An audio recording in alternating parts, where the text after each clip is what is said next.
Bonsoir, voici les titres de l'actualité de ce mercredi 12 juillet. Énième hors-bord retrouvé échoué sur les côtes de Saint-Benoît. Le bateau enregistré à Maurice gisait avec sa coque éventrée sur la plage, vide de passagers. Des hommes ont été aperçus prenant la fuite sur la plage de Galets de Beaufort. La thèse de trafic de drogue entre Maurice et l'île Sœur explorée par les enquêteurs. Accusé de tentative d'agression sexuelle sur une jeune femme dans la capitale, un habitant de Tranquebar arrêté après une course-poursuite. Le suspect est passé aux aveux lors de son interrogatoire. Également la une, Vimen Sabapati veut être transféré à la prison. La police fera connaître sa position lundi prochain sur la motion présentée par son avocate en ce sens devant le tribunal de Port-Louis. La prochaine étape demeure l'examen du téléphone portable de Vimen Sabapati. Ils ne percevront plus de subventions du ministère de l'Éducation dès janvier 2024. 5 collèges privés sous le coup de la fermeture, 930 élèves et 144 enseignants concernés par ces redéploiements. Des syndicalistes parlent de fermeture préméditée alors que l'UPSI se dit favorable à cette décision. Et puis mondiaux de Paris, coup double pour la para-athlète mauricienne Anaïs Angeline. À peine 3 mois après la découverte du bras d'eau à Sainte-Rose, la gendarmerie réunionnaise est tombée ce matin sur un autre bateau enregistré à Maurice à Saint-Benoît. Ce hors-bord vide de passagers gisait avec sa coque éventrée sur la plage de Galets de Beaufort. Les gendarmes ont uniquement retrouvé des bidons soupçonnés d'avoir été utilisés pour le transport du carburant à proximité. Des unités de la police scientifique étaient sur place ainsi que des plongeurs. C'est la thèse de trafic de drogue entre Maurice et la Réunion qui est explorée par les enquêteurs réunionnais de temps que des hommes ont été aperçus prenant la fuite sur la plage. Les détails avec Shehzad Jadou. Encore un hors-bord retrouvé à Saint-Benoît après celui qui avait échoué dans la région en octobre 2020. Mais à ce stade de l'enquête, les limiers sont convaincus qu'il s'agit d'une transaction de drogue qui aurait mal tourné. Un hors-bord qui s'échoue sur la côte est de la Réunion, c'est devenu chose courante depuis quelques mois. Depuis ce matin, plusieurs unités de la gendarmerie réunionnaise sont mobilisées à l'endroit de la découverte. Plusieurs bidons soupçonnés d'avoir transporté du carburant pour le ravitaillement ont été saisis et la police scientifique a effectué des prélèvements. Mais jusqu'ici, pas de traces des occupants, malgré plusieurs recherches des plongeurs de la gendarmerie. À Maurice, les autorités ont déjà pris connaissance de l'immatriculation du hors-bord. Il s'agit d'une embarcation appartenant à un particulier résidant Grand B. À ce stade, aucun vol n'a été rapporté à la police mauricienne. Les autorités réunionnaises poursuivent les recherches dans le lagon afin de retrouver des éventuels survivants et aussi des colis de drogue. Je vous le disais au sommaire, accusé de tentative d'agression sexuelle sur une jeune femme dans la capitale, un habitant de Tranquebar a été arrêté après une course-poursuite. Âgée de 23 ans, la victime explique qu'elle se rendait sur son lieu de travail quand elle a aperçu un homme faisant des gestes obscènes. Le présumé pervers l'a ensuite traîné de force dans un buisson et la jeune femme est parvenue à se libérer. Avant de prendre la fuite, le trentenaire est passé aux aveux lors de son interrogatoire. Vimen Sabapati veut être transféré à la prison. Son avocate Mélanie Naguen a présenté une motion en ce sens devant le tribunal de Port-Louis cet après-midi. L'ex-entraîneur de Muay Thai comparaissait après avoir complété sa déposition à l'Independent Police Complaints Commission. L'avocate a expliqué que son client a déjà passé 70 jours en détention préventive et que désormais il souhaite être transféré à la prison. La police fera connaître sa position sur cette motion lundi prochain. La prochaine étape demeure l'examen du téléphone portable de Vimen Sabapati. L'enquête, la plainte au niveau de la IPCC finit complétée aujourd'hui. Et voilà, nous avons un dernier petit exercice au niveau de la Central CRD qui peut compléter vendredi à partir de 9h du matin. Concernant quelle affaire? Concernant l'examination du portable de M. Sabapati.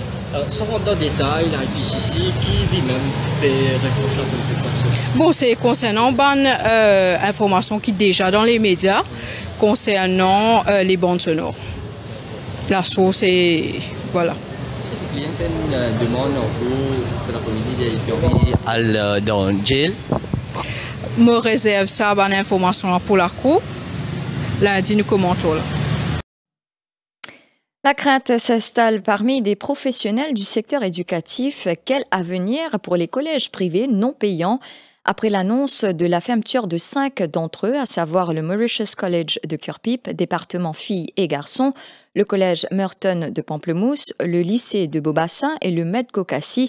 Les autorités ont décidé de ne plus accorder de subventions à ces établissements secondaires. La parole ce soir aux professionnels du secteur éducatif qui, face à cette situation, plaident pour des mesures préventives. Élodie Domen.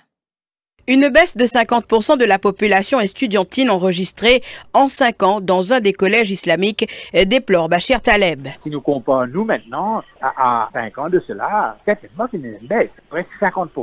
Il fut un temps où nous avions, à Port-Louis par exemple, dans un de mes collèges, 1100 élèves. Aujourd'hui nous sommes à 500, 550, avec la population estudiantine qui peut diminuer. Et aussi le fait qu'il y a un collège d'État qui augmente le nombre qui je t'admets, et n'a toujours la peur là. Alors, nous faisons le travail comme il faut. Et nous espérons que nous, parents, nous, ex-élèves, des gens qui fréquentent nous l'école, je comprends quelle qualité d'éducation nous peut donner. Des professionnels du secteur éducatif craignent que cette tendance se poursuive. Le recteur à la retraite, Sundreso Minaden, croit avoir la solution pour éviter d'autres fermetures. Nous avons déjà une diminution du nombre d'élèves, mais aussi dans certaines écoles, il remplit. Alors peut-être capable de diminuer le nombre d'élèves par classe, et ça pour augmenter le nombre de classes qui prennent dans l'école privée là. Ça veut dire que nous sommes grandes par le nombre de classes et non pas par le nombre, comme actuellement, moi,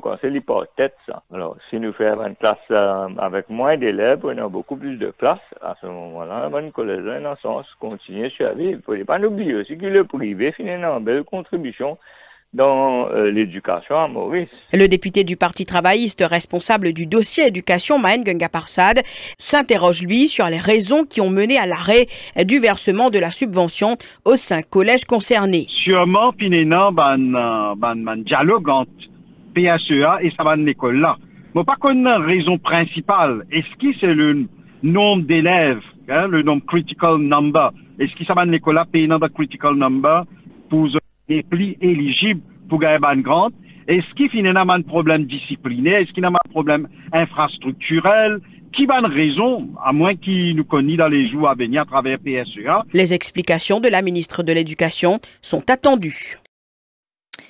930 élèves et 144 enseignants sont concernés par cette décision. Les élèves concernés seront tous transférés vers d'autres collèges situés à proximité de leur résidence. Les parents recevront des lettres individuelles leur indiquant les collèges où les enfants seront admis aussitôt les procédures complétées au niveau du ministère de l'Éducation.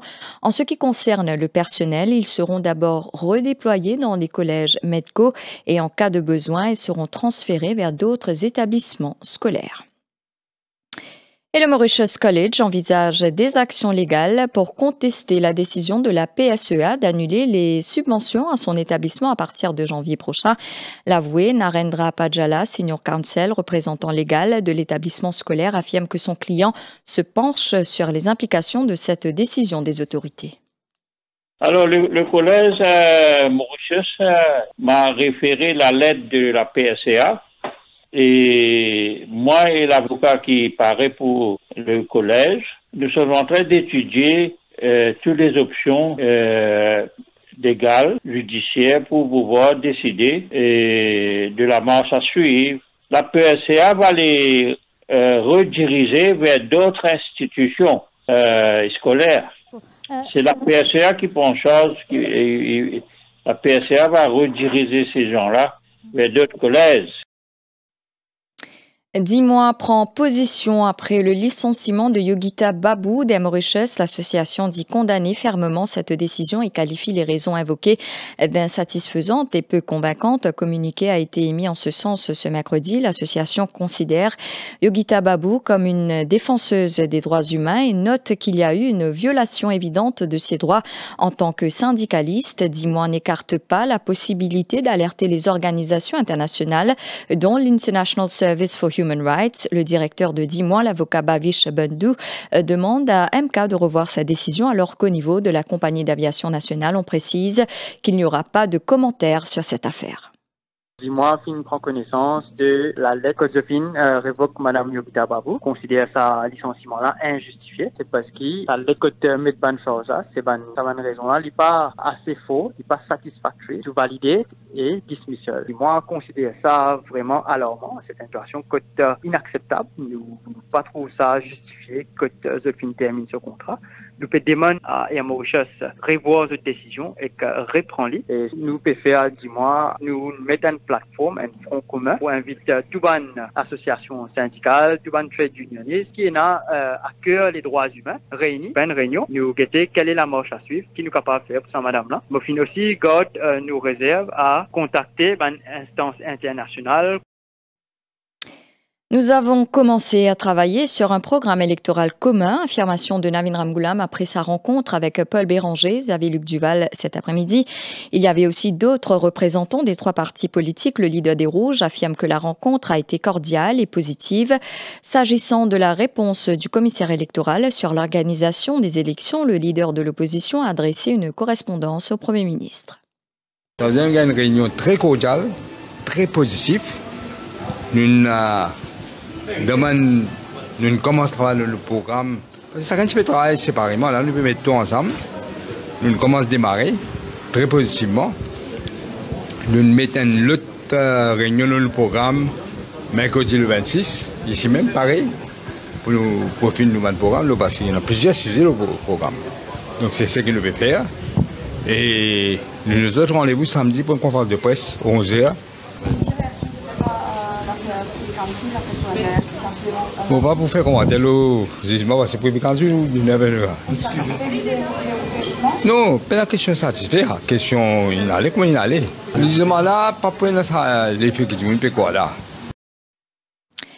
Alan Ganou est revenu sur la dernière PNQ de Xavier Luc Duval axée sur les 3 accidents mortels impliquant le Métro Express. Le ministre du Transport a affirmé que le leader de l'opposition n'a pas bien fait son homework et affirme que Métro Express Limited a examiné chaque accident ou incident survenu sur la voie ferrée. Certains individus portaient des écouteurs, d'autres étaient sous l'influence de l'alcool ou encore roulaient vite. Le ministre appelle ainsi à faire preuve de responsabilité. Il participait au lancement de Foot Overbridge à Eben ce matin.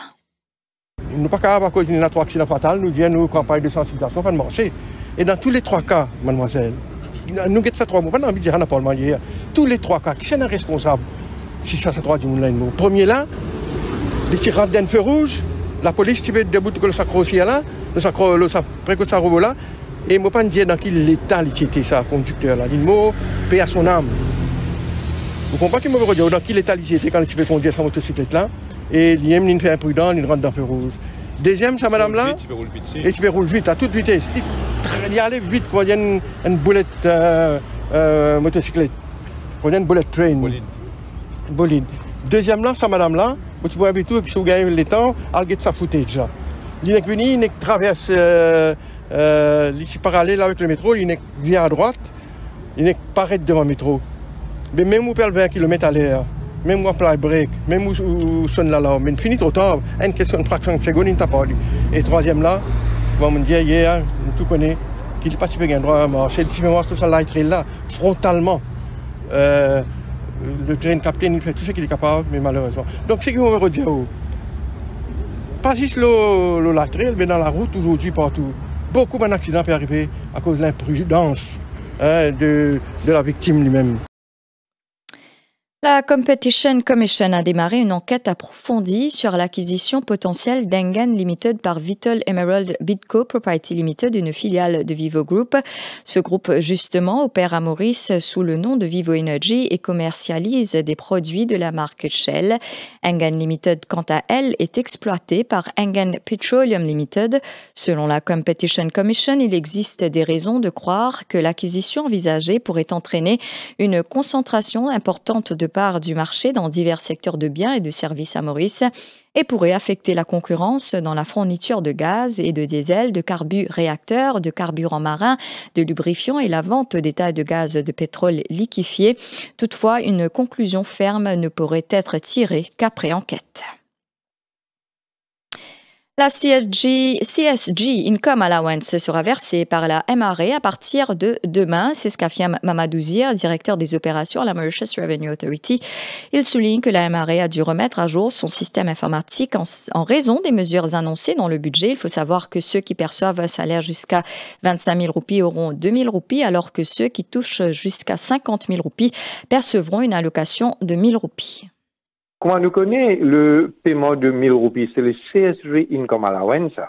Alors, à partir de juillet, le système vient changer parce que, au lieu de 1 000 roupies, c'est 2 000 roupies qui gagnent jusqu'à 25 000 roupies pour gagner. C'est-à-dire, nous avons un changement, 2 000 roupies jusqu'à un salaire de 25 000 roupies, ensuite, entre 25 et 50 000 roupies, c'est 1 000 roupies. Alors, ça va un changement-là, bien sûr, il y a même un changement qu'il a MRA besoin faire de le computer system. Et là, mon cas, on a terminé avec les changements qui nous besoin faire de le computer system et nous prêts pour faire le paiement. Le paiement, bien sûr, va se faire peut-être demain ou bien une partie lundi.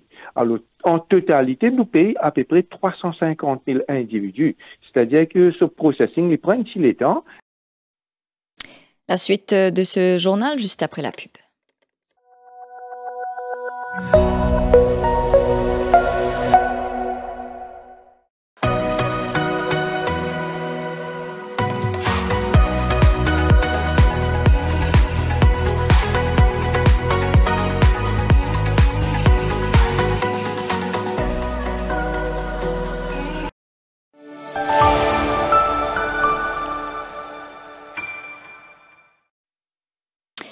La Mauricienne Anaïs Angeline disputera sa deuxième finale au championnat du monde à Paris. Elle s'est qualifiée pour la finale du 100 mètres de la catégorie T37 ce mercredi et grâce à son chrono de 14 secondes et 90 centièmes réalisé lors des séries, la protégée de Jean-Marie Baguirotti était engagée dans la finale du saut en longueur mardi soir et a pris la 4e place, décrochant dans la foulée sa qualification pour les Jeux paralympiques 2024 à Paris. Je suis très contente parce que je suis en finale. Je ne m'attendais pas du tout à ça parce que mon objectif c'était la semi-finale et faire un bon temps, un bon chrono. Et aujourd'hui j'ai appris que je suis en finale, donc mon objectif reste le même, c'est faire un bon temps, de bonnes performances et pourquoi pas un personal best.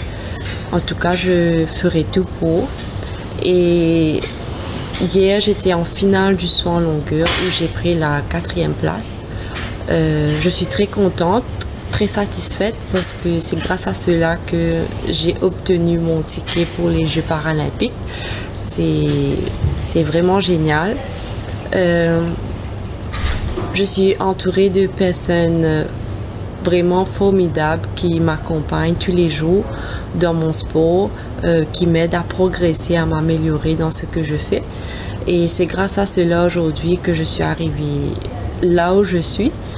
Et j'espère à l'avenir progresser de plus en plus. En tout cas, c'est mon objectif à moi. Et pourquoi pas être sur le podium et ramener une médaille pour Maurice et faire la fierté de Maurice. Football avec la COSAFA Cup, pas de chance pour Maurice qui s'est incliné contre le Mozambique 1-0 lors de la dernière journée de la phase de groupe avec un but survenu à la 39e minute de jeu par l'entremise d'Ali Zakaria sur un lob dans un angle très fermé qui a surpris le gardien de but mauricien Kevin Jean-Louis. Maurice quitte donc la compétition avec 3 points avec une victoire 1-0 sur l'Angola et 2 défaites contre le Lesotho en match d'ouverture et le Mozambique. Cette compétition a également servi de préparation en vue des prochains Jeux des îles de l'océan Indien prévus à Madagascar entre le 25 août et le 3 septembre.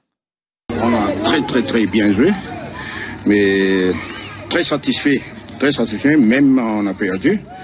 Mais l'objectif, c'est les Jeux des îles et bientôt à Madagascar. Mais je dois remercier mes joueurs d'abord. Et puis, un zoo sud-coréen a annoncé la naissance de pandas géants jumeaux, les premiers à voir le jour dans le pays, suscitant une vague d'enthousiasme sur les réseaux sociaux.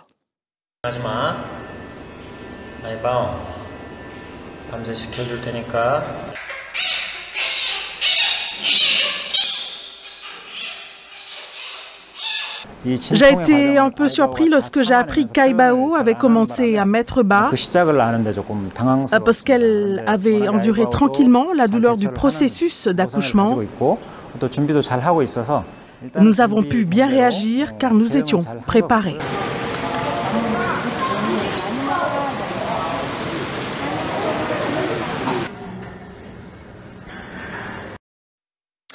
Voilà, c'est la fin de cette édition. Merci de votre fidélité. L'info en continue sur le www.defimedia.info.